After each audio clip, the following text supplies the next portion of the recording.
Welcome to lecture series on CFD part 2. This is lecture 25 on approaches to parallel computing in CFD. This lecture starts with a brief introduction to and a history of parallel computing. Next, the most widely used parallelization concepts suitable for application in CFD are presented, followed by a description of factors affecting the efficiency of parallel computing.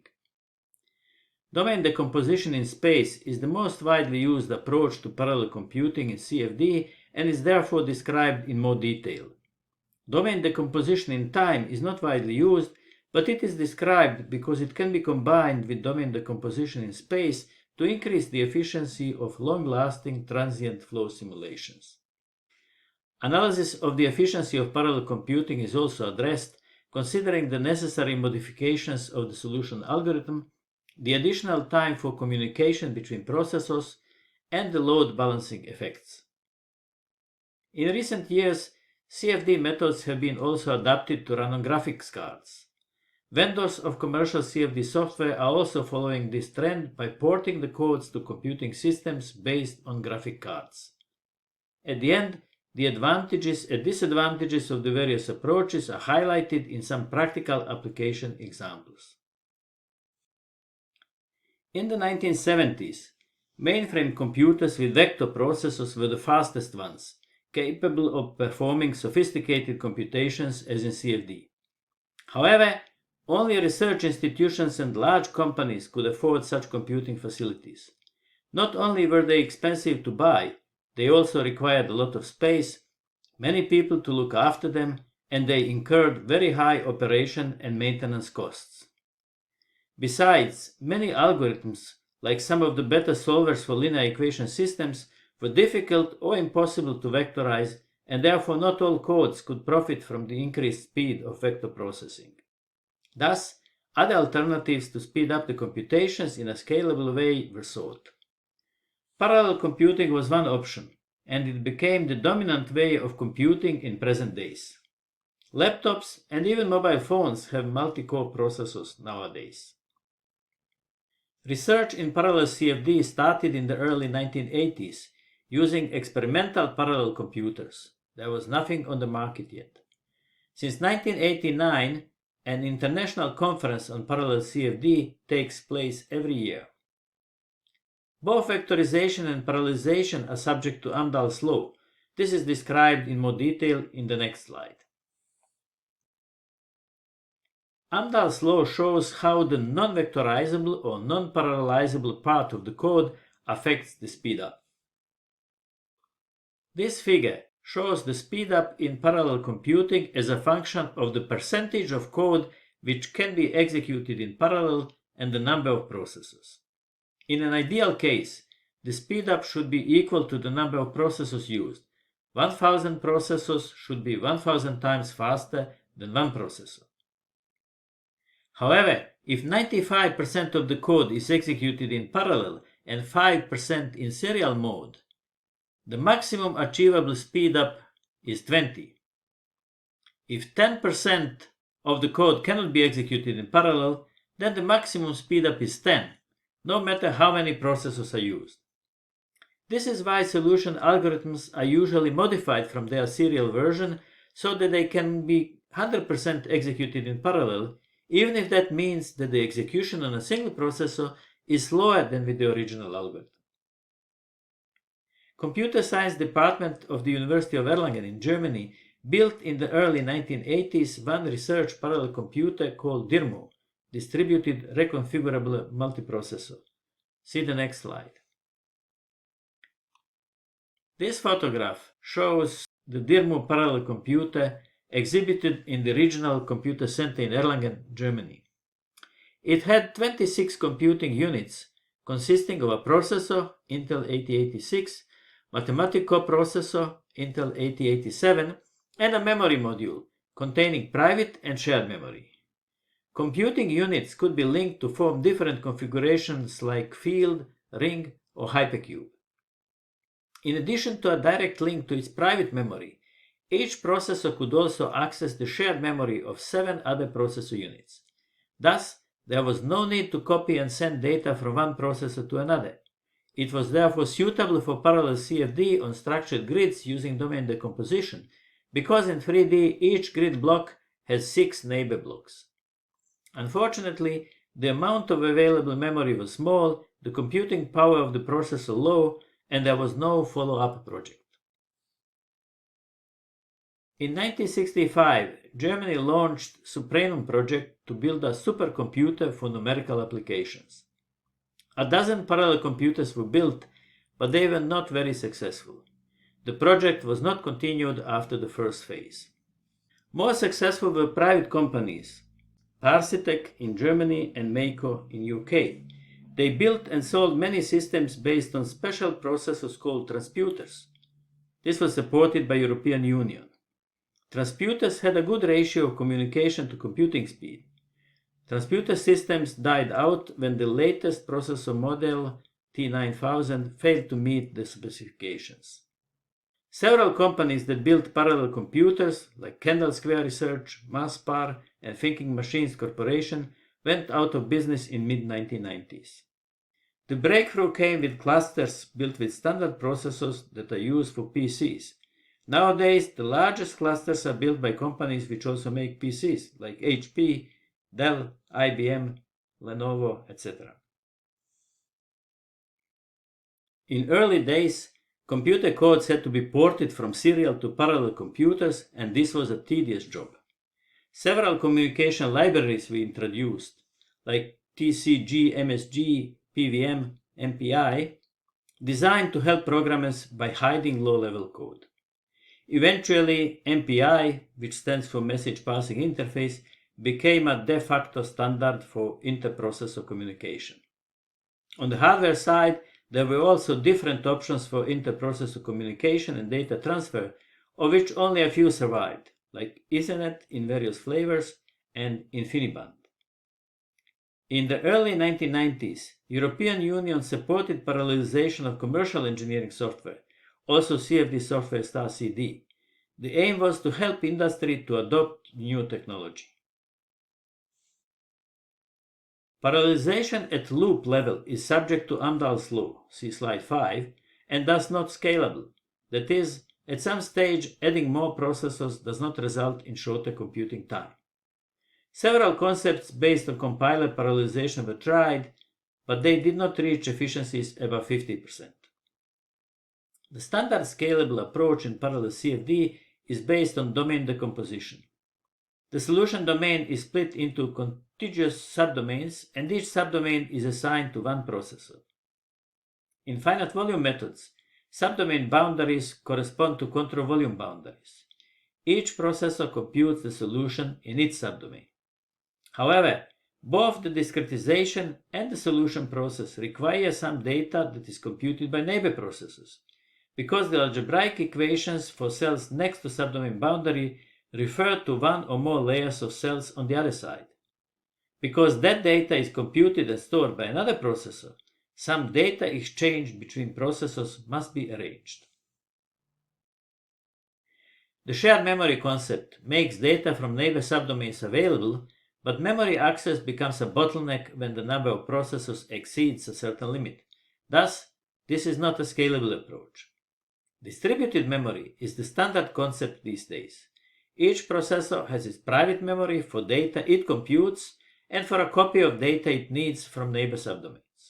Data along subdomain boundaries is exchanged typically once per iteration, that is, each time processors update data which they compute. This constitutes local communication between two processors computing data in neighboring subdomains, that is, spatial subdomains which share an internal boundary. Local communication is scalable. It takes place in parallel between pairs of neighbor processors. It depends only on the number of neighbor subdomains, not on the total number of processors. Grid partitioning tools which split the global grid into subdomains try to minimize the number of neighbor subdomains. In addition to local communication exchanging data between neighbor subdomains, some global communication is also required. This typically means gathering some information by the master processor and broadcasting other information to all processors. Examples are given in the next slide. Examples of global communication are computation of residual norms to estimate iteration errors, for example, gathering of residual norms from all subdomains, broadcasting of convergence criterion decision, computation of scalar products of two vectors, for example, in conjugate gradient type solvers. Global communication is not perfectly scalable because the effort grows as the total number of processors increases. Both local and global communication can often be overlapped with computation which does not require exchange data if this possibility is supported by the hardware. Optimization of communication overhead requires rewriting of parts of the code. For example, control volumes can be ordered such that those requiring data from neighbor subdomains appear last in the list. Data exchange can then take place in parallel with computing operations in control volumes from the front part of the list. Let us now discuss the main factors affecting the efficiency of communication between processors. These are latency, which describes the setup time for communication between processors. Certain operations are needed to initialize the communication even if only a single bit is to be exchanged, and this takes some time. The shorter this time, the better. Then data transfer rate, or the bandwidth of the communication channel. The higher the data transfer rate compared to computing speed, the better. And finally, amount of data to be transferred. Some communication transfers a large amount of data, while sometimes a single number is exchanged. The total efficiency depends on the ratio of communication to computing time. Thus, processor computing speed is also important. Mathematical models to estimate the efficiency of parallel computing under various options can be built when the discretization and solution algorithm and the above parameters are known. This allows one to select the most appropriate options depending on the hardware being used. Explicit methods are easy to parallelize because the new solution is computed using only past data. Therefore, data needs to be exchanged between processors only once per time step after the solution has been updated. There is usually no need for global communication in fully explicit solution methods. The sequence of operations and the solution are identical on one and on many processors. However, explicit pressure-based methods require the solution of a Poisson equation for pressure, so an equation system needs to be solved like in implicit methods. Implicit methods are more difficult to parallelize. They usually require adaptations of the iteration matrix to avoid the Amdahl's law restrictions shown in slide 5. Therefore, the sequence of operations and the solution are not identical on one and on many processors. The number of iterations per time step may need to be increased if too many processors are used. There are only a few solvers for linear equation systems which run the same in parallel and in serial mode. The obvious one is the Jacobi method, but it is almost never used due to its slow convergence. The so-called red-black Gauss-Seidel method is another solver that needs no adaptation for parallel processing on structured grids. It is sometimes used in conjunction with multigrid solution strategy. ILU-type solvers can in principle be parallelized so that they execute the same sequence of operations, but only on structured grids and in a not fully scalable way. The non-preconditioned conjugate gradient method can also be parallelized without modification, but it is almost never used in that form because of slow convergence. All the better linear equation solvers from the conjugate gradient family use preconditioning, which cannot be parallelized without modifications. Thus, all commonly used solvers run slightly differently on parallel computers, depending on the number of subdomains and various choices within the parallelization strategy. The usual modification of the iterative solution method is to lag the data from neighbor subdomains by one inner iteration. Thus, on mth iteration in subdomain I, variable values from neighbor subdomains used in algebraic equations are taken from iteration m-1 and treated as known. This corresponds to splitting the coefficient matrix A into diagonal block matrices AII, which refer only to variables from subdomain I, and off-diagonal block matrices Aij, which refer to variables in subdomain J from subdomain I. The iteration matrix M is also modified accordingly.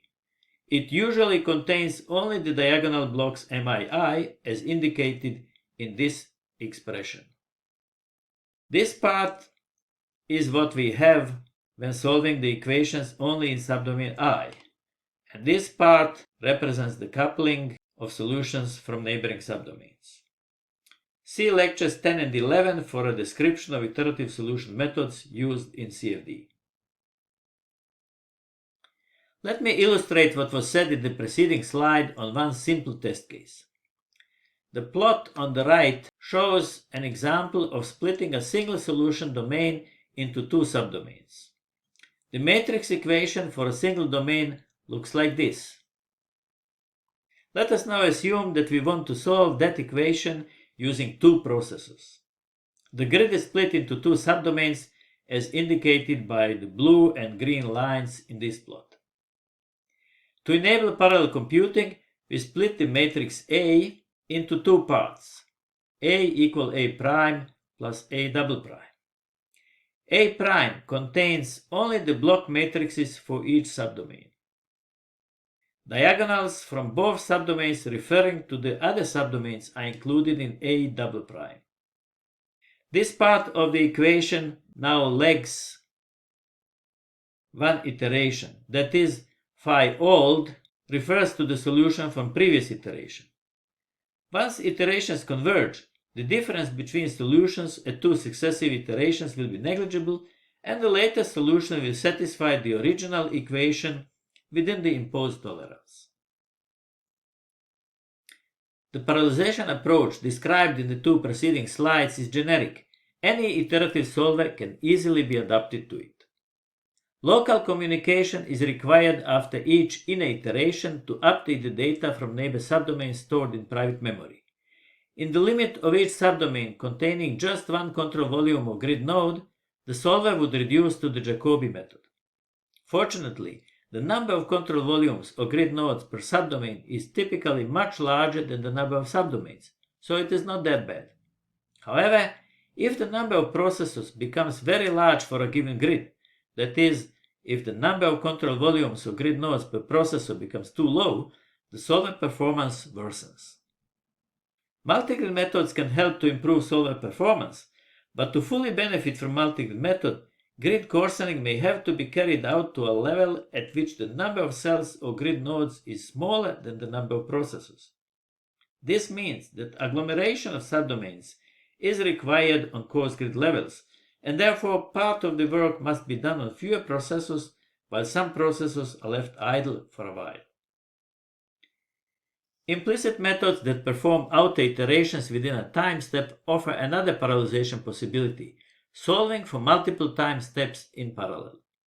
Usually, one starts computation on a new time step when the solution at the current time step is finished.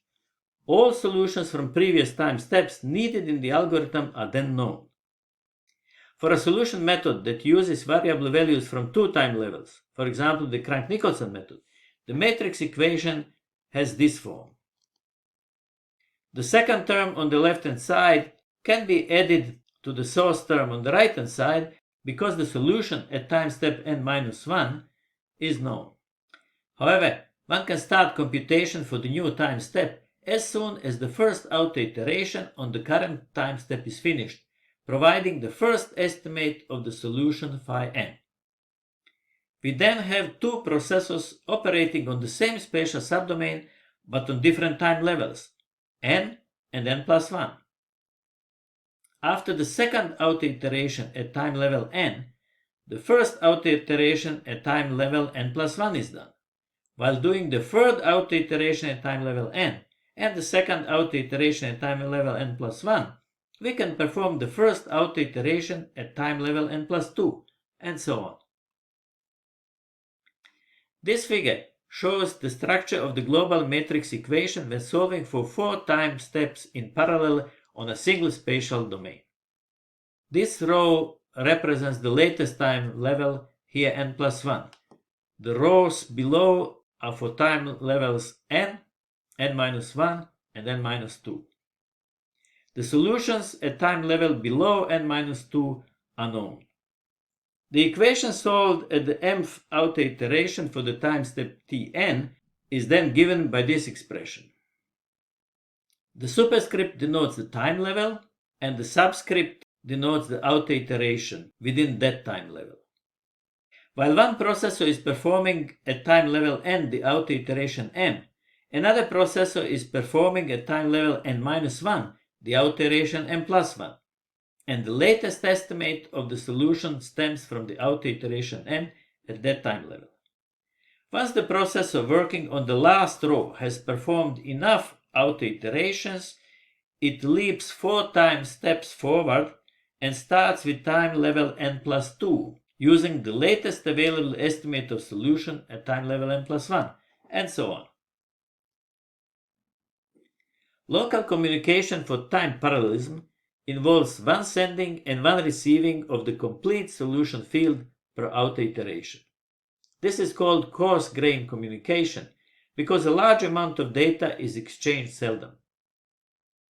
This local communication takes place in parallel between pairs of processors and is thus fully scalable. Where the hardware allows, this communication can be overlapped with computation. One can assemble all parts of the matrix equation for the next outer iteration while communication takes place, except for the product of the diagonal b with the variable value from the previous time step. There is no global communication associated with time parallel computation.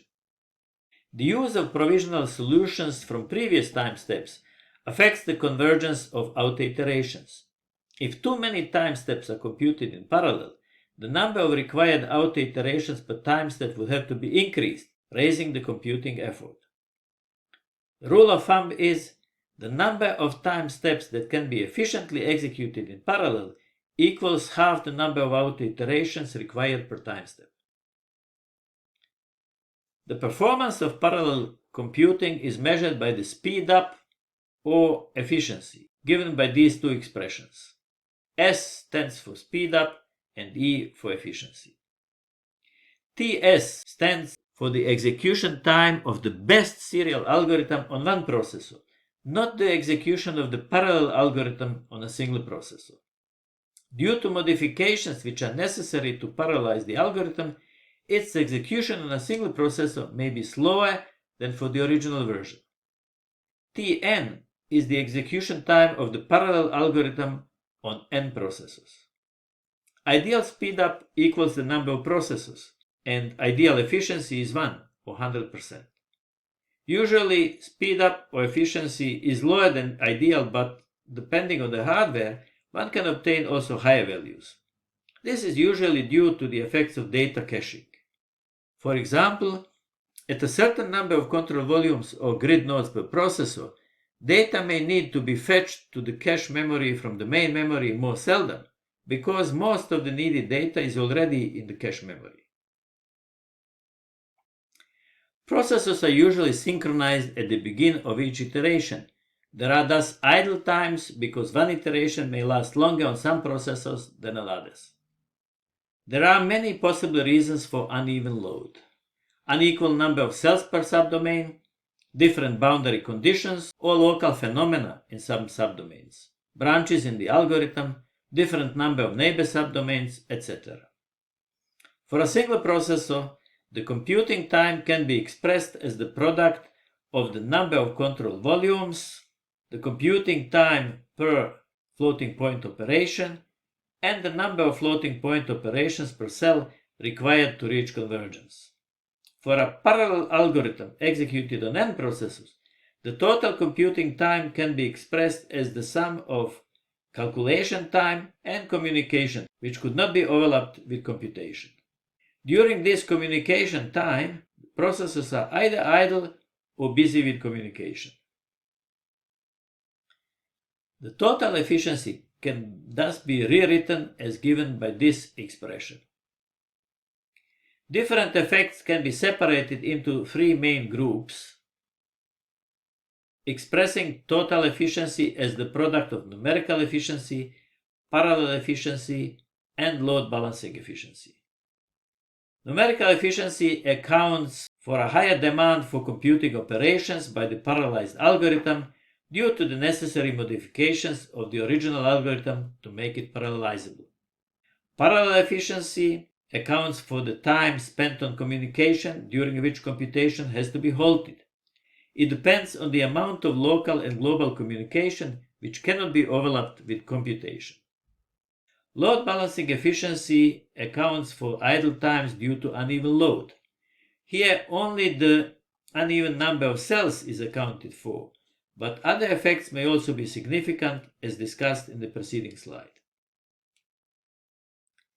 When parallelization is performed in both space and time, the overall efficiency is the product of spatial and temporal total efficiencies. The total efficiency is easily obtained by measuring total execution times on a single processor and on n processors. The parallel efficiency can be approximately determined by measuring the execution times when the subdomains are of equal size and the number of inner and outer iterations is fixed. To determine numerical efficiency, one needs either to count the floating point operations in serial and parallelized algorithms or divide the total efficiency by the product of parallel and load balancing efficiency. Load balancing efficiency can be estimated by the ratio of the number of control volumes per subdomain, but there are other effects that can be substantial, like the presence of different boundary conditions in some subdomains. When multigrid solvers are used, one needs to agglomerate subdomains on some coarse grid levels. Some processors are then left idle while the coarsest grids are visited by fewer processors. Lagrangian multiphase and other models may also introduce different computing load per processor, for example, dynamic adaptive grid refinement or overlapping grids which are moving. As already mentioned, where the hardware permits, some communication can be overlapped with computation, thus increasing parallel efficiency. For massive parallelism, numerical efficiency and global communication are the limiting factors. Fortunately, flow problems requiring massively parallel computing are usually transient, for example, direct and large eddy simulation of turbulent flows. The numerical efficiency then does not suffer much when using many processors, as would be the case in steady-state problems. The reason is that in unsteady flows, the effects of changes in solution at one point do not propagate more than a few cells per time step, while in steady-state flows, the change in solution at one point influences the solution at all other points immediately. Graphics cards contain many processors which are efficient for simple operations as required for graphics rendering. CFD codes have been ported to or developed for graphic cards since their inception. In most cases, these were specialized research codes designed to solve very efficiently a particular class of problems, usually complex physics in a simple geometry. Here are some examples. Lattice-Boltzmann methods, for example, Rinaldi et al. From 2012. Finite difference and finite volume methods on structured grids, for example, Bouchard et al. 2023, solving the Poisson equation for pressure on GPUs using a red-black Gauss-Seidel solver, or Ha et al. 2021, using the fractional step method and ADI solution approach for boundary layer flows, or Pirozzoli et al. 2021, using 1024 GPUs to perform DNS of pipe flow on 77.3 billion grid points. A lot of effort is currently being invested into porting commercial CFD and also OpenFOAM software onto GPU-based high-performance computing platforms. A substantial code adaptation is required to optimize commercial software for GPUs. The aim is to introduce a high-level programming framework to avoid rewriting the code for every new hardware version. The technology is evolving rapidly, and some kind of abstraction is essential. The plot on the right shows the improvement achieved in efficiency by code optimization in SimSynthetasis EM Plus within a year, that is, 3 software releases. The total elapsed time was cut by 33% in the release from February 2023 compared to the first release in February 2022. See the next slide for more details. Speedup and efficiency are affected by Amdahl's law if only part of the code runs in parallel on GPUs. The code cannot be run on a single processor of a graphic card. One can only compare the performance on a single and on multiple graphic cards. Comparison with CPU-based systems is often meaningless because a common base is missing. A suitable way of comparing CPU-based and graphic card-based systems is to match the performance, for example, elapsed computing time, and compare the hardware cost and the power consumption. Here is an example of such a comparison based on SimSynthetasis EM Plus software version 2022.1. Simulation of external vehicle aerodynamics flow using delayed detached eddy simulation on a grid with 110 million control volumes was performed in 2 computing environments with approximately the same performance. One system consisted of a single AGX V100 GPU node containing 8 NVIDIA GPUs, and the other was a cluster with 29 Xeon Gold CPUs with 1160 cores. The cluster based on CPUs consumes 10 times more energy and costs 2 times more than the GPU-based system. Thus, it is more attractive to use GPU-based than CPU-based computing environment if the software supports all required features in both environments. Here is an example of the performance of a coupled and sequential solution algorithm on a CPU-based cluster with a different number of cores for a grid with 1.02 billion control volumes. The coupled solver solves for velocity components, pressure, and temperature as a single vector of unknowns. See slides 17 to 20 of lecture 28. Sequential or segregated solution methods are of simple type. See lecture 18 for details. Steady state turbulent flow is computed using k-omega turbulence model and AMGX linear equation solver in SimSynthetasis EM Plus software. Coupled solver shows superlinear performance. It requires 5 times less local communication and significantly more floating point operations per auto iteration than the sequential solver. This leads to a better ratio of communication to computing time and a better use of cache memory. Even the sequential solver achieves the speedup of 42,000 when using 50,000 cores. Here is a summary of this lecture. Parallel computing in CFD by domain decomposition in space using MPI for communication is today standard on CPU and GPU clusters. Coupled solvers, treating velocity components, pressure, and temperature as a single vector of unknowns, typically used for computation of steady-state flows, have a higher efficiency in parallel computing than sequential solver because they perform many more computing operations between 2 local communications, and they perform much less local communication because they send and receive data for 5 variables at once, while sequential solver sends and receives data for each variable in separate communications. Higher-order methods also have the advantage of performing more computing operations between 2 communications than second-order methods. Higher-order methods may also perform better on graphics cards for both steady-state and unsteady flow problems.